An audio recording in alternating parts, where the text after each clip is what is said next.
చెప్పండి అందరూ హల్లెలూయా. దేవుని వాక్యంలో నుండి కొన్ని విషయాలు మనము ఈరోజు కూడా ధ్యానం చేద్దాం. చూడండి, పరిశుద్ధ గ్రంథంలో నుండి 102వ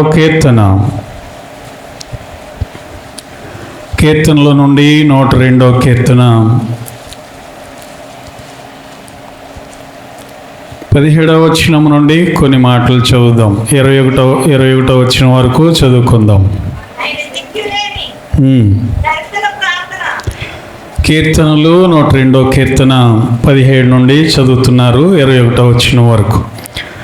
ఆయన దిక్కులేని దరిద్రుల ప్రార్థన నిరాకరింపక వారి ప్రార్థన వైపు తిరిగి ఉన్నాడు. యెహోవాను సేవించుటకై జనములను రాజ్యములను కోర్చబడినప్పుడు మనుషులు సియోనులో యెహోవా నామ ఘనతను, యెరూషలేములో ఆయన స్తోత్రమును ప్రకటించినట్లు చెరసాలలో ఉన్న వారి మూలుగులను వినుటకును, చావునకు విధించబడిన వారిని విడిపించుటకును ఆయన తన ఉన్నతమైన పరిశుద్ధాలయము నుండి వంగి చూచిననియు, ఆకాశము నుండి భూమిని దృష్టించిననియు. 22వ వచనం కూడా, వచ్చు తరము తెలుసుకొనున్నట్లుగా ఇది వ్రాయబడవలెను. సృజించబడబో జనము యెహోవాను స్తుతించును. చాలు, అందరూ స్తోత్రం చెల్లిద్దాం. హల్లెలూయా. విందాం, దేవుని మాటలు విందాం కొన్ని నిమిషాలు. ప్రియులారా, మరి దావీదు భక్తుడు ఈ కీర్తన రాశాడు. దుఃఖము చేత ప్రాణము సొక్కిన నాడు యెహోవా సన్నిధిని పెట్టిన మొర్ర అని టైటిల్ ఉంది పైన. దుఃఖము చేత ప్రాణము సొక్కిన నాడు, సొక్కిపోవడం అంటే ప్రాణం అలసిపోవడం, ఇక వేసారిపోవడం, ప్రార్థన చేయడానికి కూడా ఇక ఓపిక అనేది లేకపోవడం అన్నమాట సొక్కిపోవడం అంటే. ఈ భక్తుడు అంటున్నాడు 17వ వచనంలో వచ్చేసరికి, దేవుడు ఎలాంటి వాడయ్యా అంటే దిక్కులేని దరిద్రుల ప్రార్థన నిరాకరింపక వారి ప్రార్థన వైపు ఆయన తిరిగి ఉన్నాడు అని చక్కని మాట ఆయన పలుకుతున్నాడు. ఈ సమాజం దిక్కులేని వారిని, దరిద్రుల్ని నిరాకరిస్తుంది, దూరంగా పెడుతుంది. ఈ సమాజం ధనవంతులనైతే బాగా ప్రేమిస్తుంది.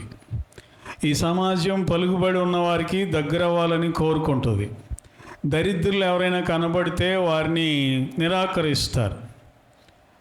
వచ్చి మన పక్కనే కూర్చుంటే అడిజారుగా అనొచ్చు కొంతమంది, మీరు అనకపోవచ్చు కొంతమంది. ఎవరైనా దరిద్రులు వచ్చి, దిక్కులేని వాళ్ళు వచ్చి, సరైన వస్త్రాలు లేకుండా, దేవుని బిడ్డలారా శుభ్రత లేకుండా వచ్చి ఎవరైనా మన పక్కన కూర్చుంటే కొద్దిగా అడిజారుగా అనొచ్చేమో. లోకము దరిద్రుల్ని నిరాకరిస్తుంది, దిక్కులేని వాళ్ళని త్రోసివేస్తుంది. కానీ మనం ఆరాధించే దేవుడు అలాంటి వాడు కాదంట. ఎంత గొప్ప దేవుడు అంటే, వాళ్ళు ఎంత దరిద్రులైనా, ఎంత దిక్కులేని వారైనా సరే, వారు దేవుని సన్నిధికి వచ్చి ప్రార్థన చేస్తే వారి ప్రార్థన త్రోసివేయడంట దేవుడు. వారి ప్రార్థన నిరాకరింపడంట. నిరాకరించడం అంటే ఏంటంటే, నువ్వు చేసే ప్రార్థన నేను వినను అనడంట. అలాంటి వారి ప్రార్థన కూడా దేవుడు ఖచ్చితంగా ఆలకిస్తాడు. అంతేకాదు వారి ప్రార్థనల వైపే తిరిగి ఉంటాడంట. దిక్కులేని వారు వచ్చారు, అయ్యో వీళ్ళు నా కోసం ప్రార్థన చేస్తున్నారు, వీళ్ళు నాకేదో మొరపెడుతున్నారు, వారి అవసరత ఏంటో నేను వినాలి, విని వారి ప్రార్థన విని వారికి నేను జవాబు ఇవ్వాలి అని చెప్పి దేవుడు వారి వైపు తిరిగి ఉన్నాడంట. ఎంత చక్కని మాట. అందరు దేవునికి స్తోత్రం చెల్లిద్దామా. హల్లెలూయా. మనుషులేమో, ఈ లోకస్తులేమో దిక్కులేని దరిద్రుల వైపు చూడరు, ముఖం తిప్పుకుంటారు. కానీ దేవుడేమో దిక్కులేని దరిద్రుల వైపే తన ముఖాన్ని తిప్పుకుంటాడంట. వినబడుతుందా ఈ ట్రైన్ మోతలో? మనుషులేమో దిక్కులేని దరిద్రుల వైపు చూడకుండా ముఖం తిప్పేసుకుంటారంట. కానీ దేవుడేమో ఆ దరిద్రుల వైపే తిరిగి ఉంటాడంట. వారి ప్రార్థనలను ఆలకించడానికి ఆయన సిద్ధంగా ఉంటాడని మనం చూస్తూ ఉన్నాం. దేవునికి మహిమ కలుగునుగాక. హల్లెలూయా. దిక్కులేని దరిద్రులు అంటే దేవుడికి ఎంత ప్రేమ చూడండి. నిర్గమకాండము 22వ అధ్యాయము 22వ వచనము నుండి చదవండి. నిర్గమకాండం 22వ అధ్యాయము 22వ వచనం. విధవరాలినైనను దిక్కులేని పిల్లలనైనను బాధ పెట్టకూడదు, వారు నీ చేత ఏ విధముగానైనను బాధ నొంది నాకు మొరపెడితే గనుక నేను నిశ్చయముగా వారి మొర వింటాను. నా కోపాగ్ని రగులుకొని మిమ్మల్ని కత్తి చేత చంపించెదను. మీ భార్యలు విధవరాండ్రగుదురు, మీ పిల్లలు కూడా దిక్కులేని వాళ్ళు అగుదురు అంటున్నాడు దేవుడు. దిక్కులేని దరిద్రులు అంటే, విధవరాండ్రు అంటే, పేదవాళ్ళు అంటే దేవునికి ఎంత ప్రేమ చూడండి.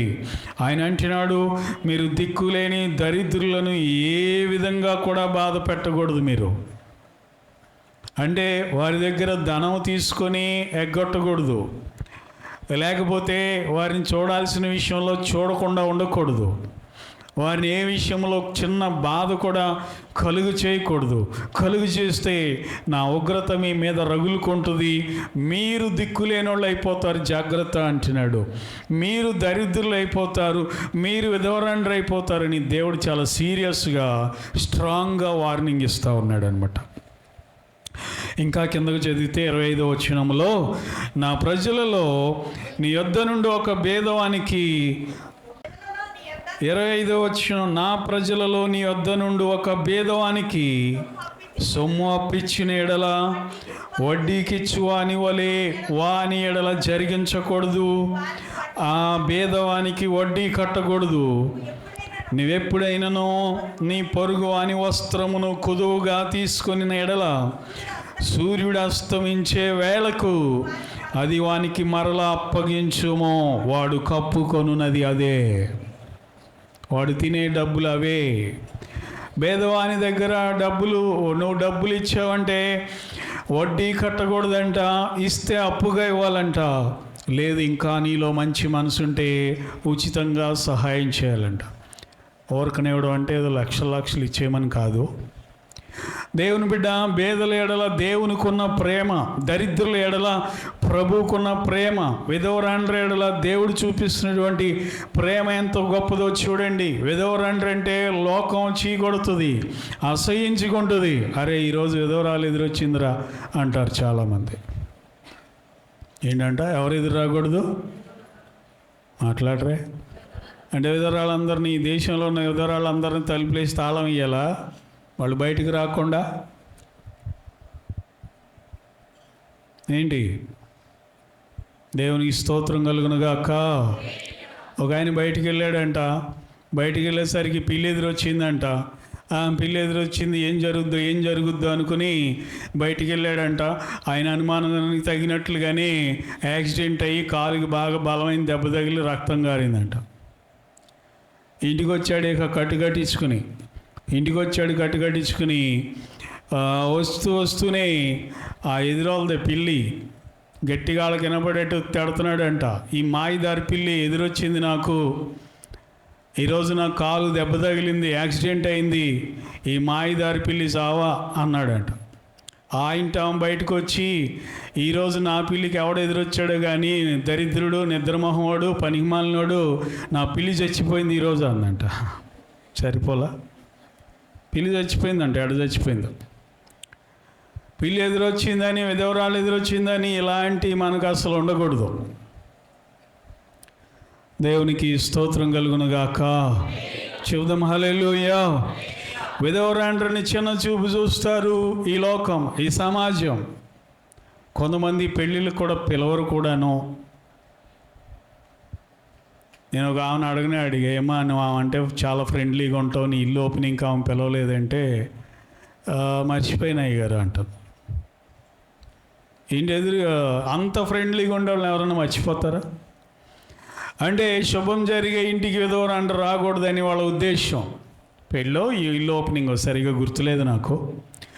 దేవుని బిడ్డలారా, దేవుడు అంటున్నాడు, విధవరాండ్రని మీరు గౌరవించాలి, వాళ్ళని ప్రేమించాలి, దిక్కులేని దరిద్రుని ప్రేమించాలి. ఒకవేళ అప్పిస్తే అప్పివ్వాలి, కానీ వడ్డీ కట్టకూడదు వాళ్ళ దగ్గర. ఒకవేళ వస్త్రం తీసుకున్నామంటే వాళ్ళ దగ్గర తిరిగి ఇచ్చేయాలి, సాయంత్రానికల్లా సూర్యాస్తమయం కల్లా తిరిగి ఇచ్చేయాలి. ఎందుకంటే ఆ వస్త్రముతోనే ఆమె బ్రతుకుద్ది కాబట్టి. అర్థమవుతుందా? నీ దగ్గర 10,000 ఉన్నాయి, ఇటు ఏం చేసుకుంటావు ముసల్దానా అని తీసుకుని నెలలు ఇవ్వకుండా ఉంటే దేవుడు ఒప్పుకోడంట. ఆ డబ్బుతోనే ఆమె బ్రతుకుతుంది కాబట్టి తిరిగి ఎప్పటికల్లా ఇచ్చేయాలంట. హలో, వింటున్నారా? వింటే మీరు రిప్లై ఇవ్వాలి. ఎప్పటికల్లా ఇచ్చేయాలంట. పర్లేదమ్మా, ఉంచుకోలే, నాకేం అవసరం అంటే ఉంచుకో. కానీ పాపం ఆ డబ్బుల కోసమే ఆమె ఎదురు చూస్తుందనుకో, బాధపడుతుందనుకో, ఉంచుకోకూడదంట నీ దగ్గర. దేవునికి మహిమ కలుగునుగాక. ఎందుకంటే విధవరాలు డబ్బులు దాచుకుంటారు. ఎందుకన్నా ఆపదలో నన్ను ఆదుకుంటుంది ఈ డబ్బు అని చెప్పి దాచుకుంటారు. ఈ కూతురు కానీ కోడలు కానీ ఏం చేస్తారంటే ఇంట్లో ఎంత డబ్బు ఉన్నా కానీ వాళ్ళకి దాంతో పని ఉండదు. ఈ ముసలమ్మ దాచుకున్న డబ్బులతోనే పని ఉంటుంది. ఏం చేసుకుంటావు? వడ్డీకి ఇస్తే డబ్బులు వస్తాయి.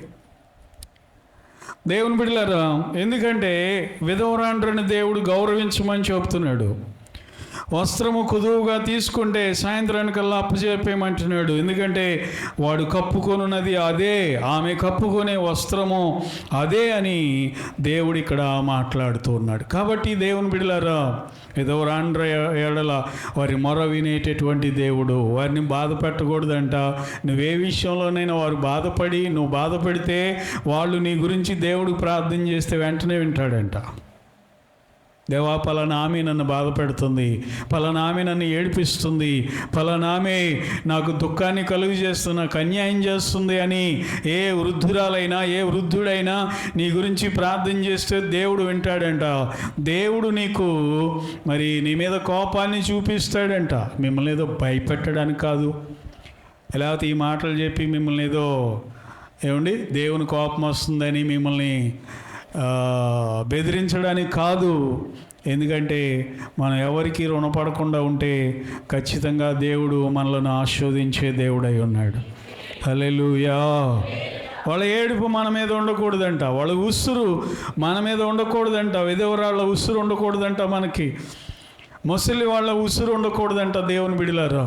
కాబట్టి ఆయన ఎల్లప్పుడూ కూడా వారి పక్షంగా ఉండేటటువంటి దేవుడై ఉన్నాడు.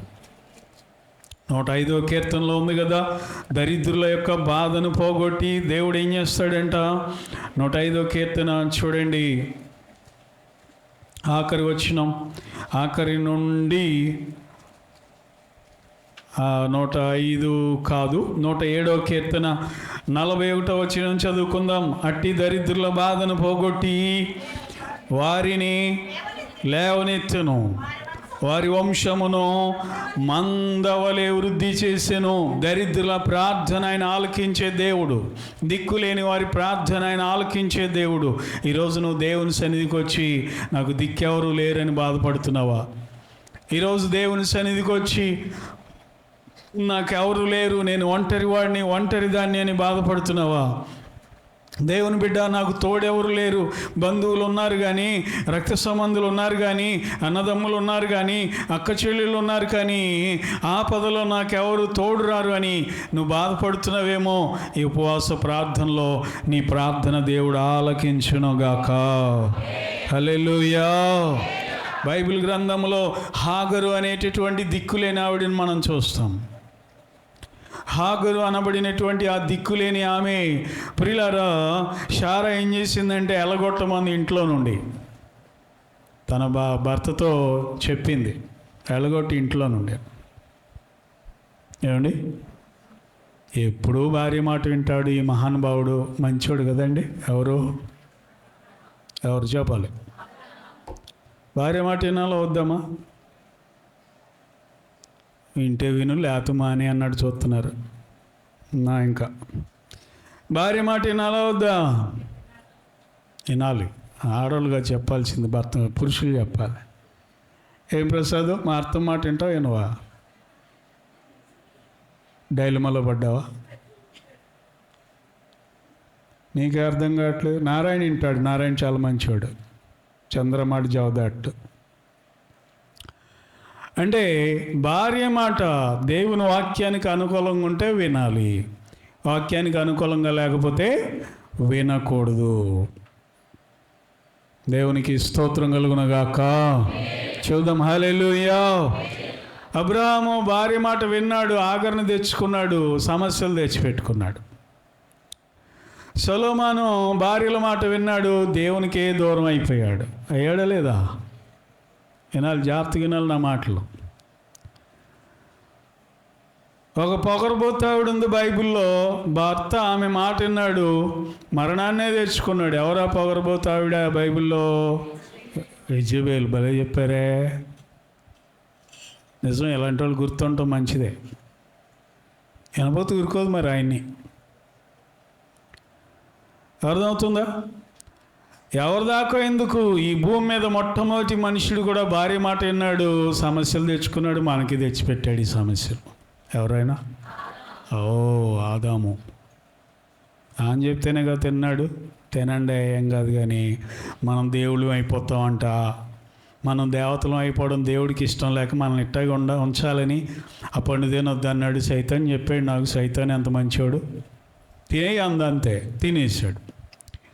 కాబట్టి కొన్ని మాటలు దేవునికి విరోధమైన మాటలు వినకూడదు. భార్య చెబితే దేవునికి అనుకూలమైన మాటలైతే మనం వినాలి. దేవునికి స్తోత్రం కలుగునగాక. హల్లెలూయా. కనుక ప్రియమైన దేవుని బిడ్డలారా, అబ్రహాము భార్య మాట విని హాగర్ని తెచ్చాడు, పెళ్లి చేసుకున్నాడు. మళ్ళీ ఇప్పుడు భార్య మాట విని హాగర్ని పంపించేస్తున్నాడు. పంపించేటప్పుడు ఏమండి, ఒట్టి చేతులతో పంపించేశాడు. ఇంకా చెప్పాలంటే నీళ్ల తిత్తి ఒకటి ఇచ్చి పంపించాడంట. శారా చనిపోయిన తర్వాత ఇంకొక ఆమెను పెళ్లి చేసుకున్నాడు. వాళ్ళ పిల్లలకేమో ఆస్తులు బహుమానాలుగా ఇచ్చి పంపించాడు. అంటే అబ్రహాం అన్యాయం చేశాడని మనం అనకూడదు, అనలేం కూడా. జరిగిందే మనం నేర్చుకుంటున్నాం. చూడండి 25వ అధ్యాయంలో అబ్రహాము కెతూరాని పెళ్లి చేసుకుంటే కెతూరాకి పిల్లలు పుట్టారా? మీకు కెతూరా గురించి కూడా పాస్టర్ గారు చెప్పినట్టున్నారు వాక్యం. రైట్, చదవండి. అయితే అబ్రహాము మరలా ఒక స్త్రీని వివాహం చేసుకొనెను. ఆమె పేరు కెతూరా. ఆమె అతనికి జిమ్రాను, యోక్షాను, మెదాను, మిథ్యాను, ఇష్బాకు, షువహు అను వారిని కనెను. 5వ వచనం చదవండి. అబ్రహాము తనకు కలిగిన యావత్తు ఇస్సాకుకు ఇచ్చెను. అబ్రహాము తన ఉపపత్నులకు కుమారులకు బహుమానములిచ్చి తాను సజీవుడై ఉండగానే తన కుమారుడు ఇస్సాకునొద్ద నుండి తూర్పు దేశానికి వాళ్ళని పంపించేశాడంట. ఏదో బహుమానం అంటే ఏదో కొద్దిగా ఇచ్చాడు. కెతూరా ఆశీర్వాదాలు లేనిది, కెతూరా వాగ్దానములు లేనిది, కెతూరా దేవుని ప్రణాళికలో లేని స్త్రీ. శారా మాత్రమే దేవుని ప్రణాళికలో ఉంది. సరే, అది పక్కన పెడదాం. ఈ కెతూరా పిల్లలకి అబ్రహాము కొద్దిగా బహుమానాలు ఇచ్చాడు. కానీ హాగరికి బహుమానం కాదు కదా, రూపాయి కూడా ఇచ్చి పంపించలేదండి. ఏమి ఇచ్చి పంపించాడు తెలుసా? నేళ్ల తిత్తి ఒకటి నెత్తి మీద పెట్టి పంపించాడంట. దేవునికి మహిమ కలుగునుగాక. చదువుదామా ఆదికాండము. ఆ మాట ఎక్కడుందండి? 21వ అధ్యాయం చూడండి. ఆదికాండం 21వ అధ్యాయము 14వ వచనం చదువుదామా. కాబట్టి తెల్లవారినప్పుడు అబ్రహాము లేచి ఆహారమును నీళ్ల తిత్తిని తీసుకొని ఆ పిల్లవానితో కూడా హాగరునకు అప్పగించి ఆమె భుజము మీద వాటిని పెట్టి ఆమెను పంపివేశాను. ఆహారం ఇచ్చాడంట. ఆహారం ఎన్ని నెలలు ఉంటుందమ్మా? నేను అడిగేదానికి సమాధానం చెప్పండి. ఆహారం ఎన్ని రోజులు ఉంటుంది? ఎన్ని నెలలు ఉంటుంది? ఓ పూట ఉంటుంది, లేదా మహా అయితే ఒక రోజు ఉంటుంది. నీళ్ళు ఎన్ని రోజులు ఉంటాయి? వాటర్ బాటిల్ పెట్టుకెళ్తారు మీరు ఆఫీస్కి వెళ్ళేటప్పుడు, పనులకి వెళ్ళేటప్పుడు. ఎన్ని రోజులు వస్తాయి? ఒక పూట వస్తాయేమో, మహా అయితే ఒక రోజు వస్తాయేమో, అంతే. ఇస్సాకు ఇచ్చిన ఆస్తి ఎన్నాళ్ళు వస్తుంది? తరతరాలుగా తరగని ఆస్తి ఉంది ఇస్సాక్కి. ఈ కెతూరా పిల్లలకి ఇచ్చిన ఆస్తి కొంతకాలమైనా వస్తుంది, కానీ ఆఖరికి ఆ రోజుకి సరిపడ్డ ఆహారం, ఆ రోజుకి సరిపడ్డ నీళ్లు మాత్రమే అబ్రహాం ఇచ్చి పంపించాడు. తీసుకెళ్ళి అరణ్యంలో వదిలేసి వచ్చాడు. దేవుని బిడ్డలారా, ఇప్పుడు దిక్కులేని పరిస్థితిలో ఉండి, దరిద్రతలో ఉండి, ఎవరికి చెప్పుకోలేక, దేవుని బిడ్డలారా, ఆమె ఏడుస్తుందంట. అరణ్యంలో నీళ్లు కూడా అయిపోయినాయి అంట. ఇవి పిల్లవాడిని పొదచాటును పడేసి చాలా దూరం వెళ్ళి ఏడుస్తుందంట. ఒక భక్తుడు చెప్తాడు, ఆ సమయంలో ఆగరు దేవుడికి ప్రార్థన చేసిందంట. ఏమనంటే, నా యజమానుడైన అబ్రహాము దేవా, నీ పేరేంటో నాకు తెలియదయ్యా అని దేవునికి ప్రార్థన చేసిందంట. నా స్థితిని చూడయ్యా, నా పరిస్థితిని చూడయ్యా, మనుషుల చేత అన్యాయం పొందాను, నాకు ఇప్పుడు ఎవరు లేరు, అరణ్యమే నాకు ఇల్లు అయింది, అరణ్యమే నాకు నివాసం అయింది, నా మొర వినటానికి కూడా ఎవరు లేరు, నా ఏడుపు చూడటానికి కూడా ఎవరు లేరు అని భయంకరమైన రోదంతో ఏడ్చిందంటండి అరణ్యంలో. ఓ పక్కన పిల్లవాడు ఏడుస్తున్నాడు, ఆడికి ఆకలేసి, నీళ్ళు అయిపోయి నేళ్ల తిత్తులో ఆకలితో వాడు ఏడుస్తున్నాడు. దారిద్ర్యతతో దిక్కులేని తనంలో ఆఖరి ఏడుస్తూ ఉంది. అరణ్యంలో ఎవరింటారు? వాళ్ళ ఏడుపులు ఎవ్వరు వినేవాళ్ళు ఉండరండి. మనం కూడా కొన్నిసార్లు అలాగే ఏడ్చుకుంటాం. అన్నదమ్ములు ఉంటారు, పట్టించుకోరు. అక్క చెల్లెళ్ళు ఉంటారు, ఎవరు రారు మనకు తోడు. దేవుని బిడ్డలారా, నాన్న వాళ్ళు చాలామంది ఉంటారు, కానీ ఎవరు కూడా మనల్ని పట్టించుకునే వాళ్ళు ఎవరు కూడా ఉండరు. అందరూ ఉన్న అనాథం అయిపోతాం మనము. అందరూ ఉంటారు మనుషులు, అనాథగా మనం బ్రతకాల్సిన సందర్భాలు అనేకంగా ఉంటాయి మన జీవితాల్లో. దేవుని బిడ్డ, అలాంటి సమయంలో ఆ దిక్కులేని దరిద్రురాలైనటువంటి హాగరు యొక్క పరిస్థితిని దేవుడు చూశాడు. ఆ చిన్నవాని మొర దేవుడు ఆలకించాడంట. దేవునికి స్తోత్రం కలుగునగాక. చెబుదామండి హల్లెలూయా, బిగ్గరగా హల్లెలూయా. 17వ వచనంలో దేవుడు అంటాడు, దేవుడు ఆ చిన్నవాని మొరను వినెను. అప్పుడు దేవుని దూత ఆకాశం నుండి ఆగరుని పిలిచి, ఆగరు, నీకేమొచ్చింది, భయపడకుము. అర్థమవుతుందా? ఆ కళ్ళెదిటే ఉందంట నీటి ఓట, చూడలేకపోయిందంట. దేవుడు కొన్ని ఆశీర్వాదాలు మన ముందు దాచి ఉంచుతాడు, కానీ మనకు అర్థం కావు. దేవుడు ఆమె కన్నులు తెరిచినందున ఆ నీటి ఓటను చూసిందని ఇక్కడ మనం చూస్తాం. దేవుడు ఆశీర్వాదం ఇస్తున్నాడు. ఇప్పుడు ఇందాక మనం ఏం నేర్చుకున్నామంటే, అబ్రహాము శారాకి ఆగరికి ఏమి ఇవ్వలేదని మనం చూసాం. కానీ అంతకుముందే దేవుడు ఆగరికి గొప్ప ఆశీర్వాదం ఇచ్చాడు. 17వ అధ్యాయము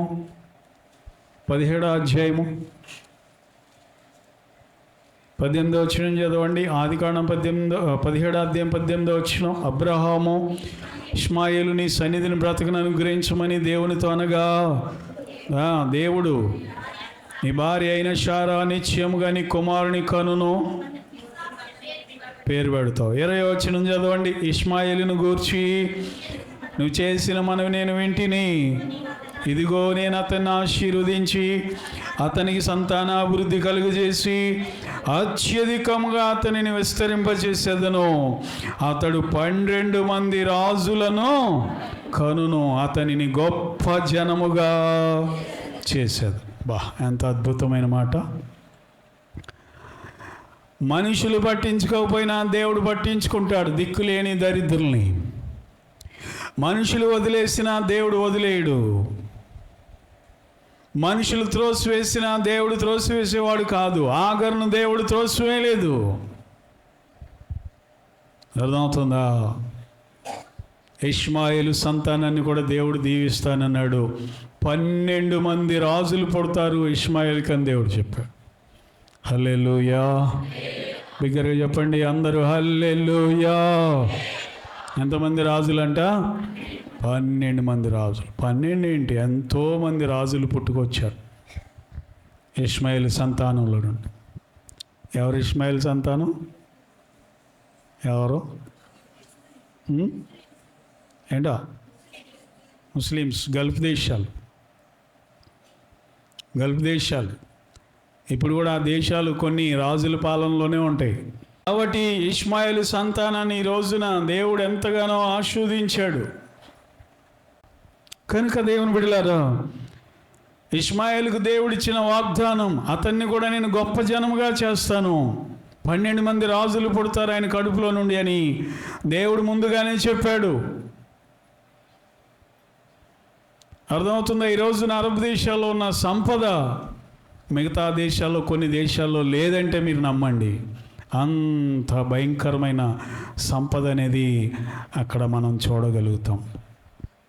దేవుడు అంత అత్యధికంగా ఆస్వాదించాడండి. మనుషులు అన్యాయం చేయొచ్చేమో, కానీ మనం ఆరాధించే దేవుడు ఎన్నడూ కూడా అన్యాయం చేసే దేవుడు కానే కాదు. దిక్కులేని దరిద్రుల ప్రార్థన ఆయన నిరాకరించేవాడు కాదు. చీపో అనేవాడు కాదు ఆయన. నా దగ్గరకు రావద్దు అనేవాడు కాదు ఆయన. రమ్మని పిలిచేవాడు. వారి ప్రార్థనల వైపు ఆయన తిరిగి ఉంటాడంట.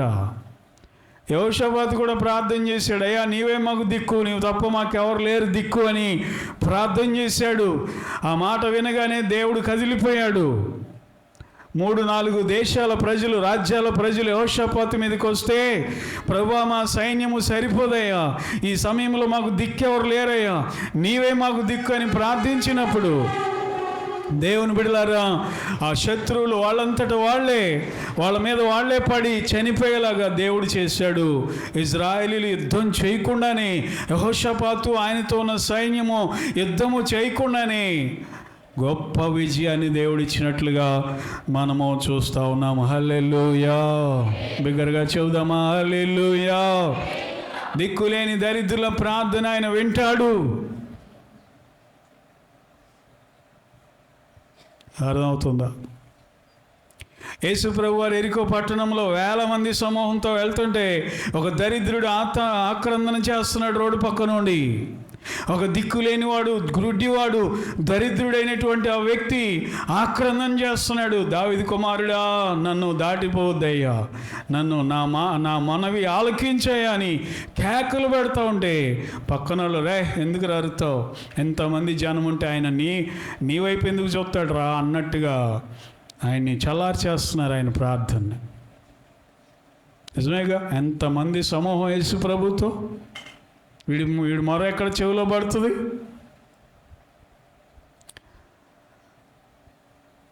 యేసు ప్రభు నిలిచాడు, ఆ ప్రజలందరూ నిలబెట్టేశాడు రోడ్డు మీద. ఎవరి కోసం?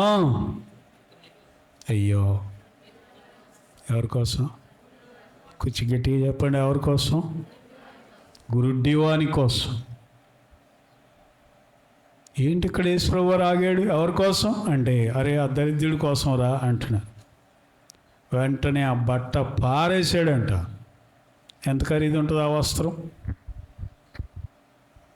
గుడ్డి ఆయన రోడ్డు పక్కన వస్త్రం వేసుకొని డబ్బులు అడుగుతున్నాడు. ఆ వస్త్రం ఖరీదు ఎంత ఉంటుంది? ఏమన్నా ఖరీదు ఉంటుందా? చిరిగిపోయిన వస్త్రం అయి ఉండొచ్చు, లేదా మసకబారిపోయి దుమ్ము కొట్టుకుపోయిన వస్త్రం అయి ఉండొచ్చు. దేవుని బిడ్డలారా, ఆ వస్త్రం అడుక్కోవడానికి తప్ప వాడికి దేనికి పనికిరాదు. అంత దారిద్రతలో ఉన్నాడు. యేసు ప్రభు వాడి ప్రార్థన వినకపోయినట్లయితే ప్రజలు అనుకునేవాళ్ళు, ఈయన గొప్ప వాళ్ళకే దేవుడురా, ధనవంతులకే దేవుడురా, దరిద్రులకి ఈయన దేవుడు కాదు, గుడ్డి వాళ్ళకి దేవుడు కాదు, అడుక్కునే వాళ్ళకి అంతకంటే దేవుడు కాదు ఈయన అని యేసు ప్రభు గురించి అనుకునేవాళ్ళు. అందుకని యేసు ప్రభు వారు ఏం చేశాడంటే, నేనెంత దయగలవాడినో ప్రజలు తెలుసుకోవాలని, నేనెంత కనికరం గలవాడినో ప్రజలు తెలుసుకోవాలని వెళ్తున్నటువంటి ఆ జనసమూహాన్ని ఆపేసి వాళ్ళందరూ ఏవేవో చెబుతుంటే అవన్నీ వినకుండా ముందు ఆ గుడ్డివాడిని ఇటుపలోండి అన్నాడు. ఎంత గొప్ప ఆనందం! ఎక్కడో రామపాడులో అక్కడో మూలను ఉంటున్నావని, నన్ను ఎవరు పట్టించుకోరని, నాకెవరు లేరని నువ్వు అనుకుంటున్నావేమో, దేవుడు నిన్ను పట్టించుకుంటున్నాడు. హల్లెలూయా. నీ ఆక్రందన దేవుడు వింటున్నాడు, నీ మొర దేవుడు ఆలకిస్తున్నాడు, నీ కన్నీటిని ఆయన విలువ కడుతున్నాడు. నువ్వు ఏడిస్తే మనుషులకు లోకు అయిపోతావేమో, కానీ దేవునికి విలువైన వ్యక్తిగా మారుతావు నువ్వు ఏడిస్తే. ఈ కన్నీరు దేవుని దృష్టిలో చాలా చాలా విలువైంది. ఆమేన్, హల్లెలూయా. ఏ వ్యక్తులైతే రేయ్ నా మౌనంగా ఉండరా అన్నారో, అరే ప్రభు నిన్ను పిలుస్తున్నాడు రా భర్తమయ్యి, నువ్వు ధన్యుడివి, నీ టైం వచ్చింది. అవును, మనందరికీ టైం వస్తుందా రాదా? నాకు టైం వస్తుందని చెప్పండి. ఎవరికే? నాకు అంటే చెయ్యెత్తి చెప్పండి, నాకు కూడా టైం వస్తుంది. అబ్బా, ఏదో నేను చెప్పమన్నాను కాబట్టి నాకు టైం వస్తుంది అని మెల్లగా చెప్తున్నారు. ప్రతి ఒక్కరికి టైం వస్తుంది. ఆమేన్. కొట్టు చప్పట్లు కొట్టి గట్టిగా చెప్పు, గట్టిగా నాకు కూడా దేవుడు సమయాన్ని ఇస్తాడని చెప్పండి. హల్లెలూయా. అంతేనా కదా? మేము రేవతి నీ టైం రాలా, ఎంతోమంది నిన్న ఎగతాళి చేయాల. టైం వస్తుంది దేనికైనా, అదవుతుందా? మనల్ని ఎగతాళి చేసేవాళ్ళు ఉండొచ్చు. వీళ్ళు తక్కువ జాతర, వీళ్ళు పక్షంగా ఎవరు లేరు, వీళ్ళని ఏమైనా చేయొచ్చురా అని ఎగతాళి చేసేవాళ్ళు ఎంతైనా ఉండొచ్చు. కానీ దేవుడు ఆశీర్వదిస్తే పరిస్థితులు తలక్రిందులైపోతాయి. దేవుడు ఆశీర్వదిస్తే దేవుని బిడ్డలారా మన పరిస్థితి ఒక్కసారిగా మారిపోతుంది అంతే. అందులో ఏ అనుమానం కూడా లేదు. కాబట్టి ఆయన ఎవరయ్యా అంటే మనం ఆరాధించే దేవుడు దిక్కులేని దరిద్రుల ప్రార్థన త్రోసివేయక వారి ప్రార్థనల వైపు ఆయన తిరిగి ఉన్నాడు. హల్లెలూయా. 22వ కీర్తనలో ఇదే దావీదు మరొక చక్కని మాట అంటాడు. ఆ మాట కూడా చదవండి, మనం ముగించుకుందాం. 22వ కీర్తనలో దావీదు అంటున్నటువంటి మాట ఏంటి అంటే 24వ వచనం చూడండి. చదివేవాళ్ళు గట్టిగా చదవాలి. ఆయన బాధపడువాని బాధను తృణీకరించలేదు, దాన్ని చూచి ఆయన అసహ్యపడలేదు, అతనికి తన ముఖమును దాచలేదు. వాడు ఆయనకు మొరపెట్టగా ఆయన ఆలకించెను. ఎంత చక్కని మాట. బాధపడి వాని బాధను ఆయన తృణీకరించలేదు, ఆ బాధను చూసి ఆయన అసహ్యపడలేదు, తన ముఖాన్ని దాచలేదు. దేవుడు ముఖం దాచుకుంటే ఈ సకల జీవరాశులు కలత చెందుతాయి అంట. అంటే మనం బాగానే ఉంటామని కాదు, దేవుడు ముఖం దాచుకుంటే మనం కూడా కలత చెందుతాం. కాబట్టి ఆయన ముఖమును దాచుకునే దేవుడు కాదు, నిశ్చయముగా ఆయన మన ప్రార్థన ఆలకించేటటువంటి దేవుడై ఉన్నాడు. అందరూ స్తోత్రం చెల్లిద్దామండి. హల్లెలూయా, హల్లెలూయా. ఇలాగున మనం చూస్తే బైబిల్లో అనేక మంది ప్రార్థనలు దేవుడు ఆలకించి వారి పరిస్థితులు మార్చివేశాడు. దేవుని బిడ్డలారా, ఈ లోకంలో ఏదైనా అర్థమవుతుందేమో కానీ నువ్వు చేసే ప్రార్థన మాత్రం ఎన్నడూ కూడా అర్థమవదు. నువ్వు కార్చే కన్నీరు మాత్రం ఎన్నడూ కూడా అర్థం కాదు. దేవుడు దానికి విలువ కడుతున్నాడు, లెక్క కడుతున్నాడు. ఖచ్చితంగా నీ ప్రార్థనకు ఆయన ప్రత్యుత్తరము దయచేసే దేవుడై ఉన్నాడు. కాబట్టి అలాగూ దేవుని యందు విశ్వాసం ఉంచుదాం. మనుషులతో మనకెందుకు? మనుషులు పట్టించుకోవట్లేదని మనం ఎందుకు బాధపడాలి? ఎవరో మనల్ని పట్టించుకోవట్లేదని మనం ఎందుకు బాధపడాలి? పట్టించుకోవాల్సిన ఆయన పట్టించుకుంటే చాలు, మన జీవితాలు మార్చబడును గాక.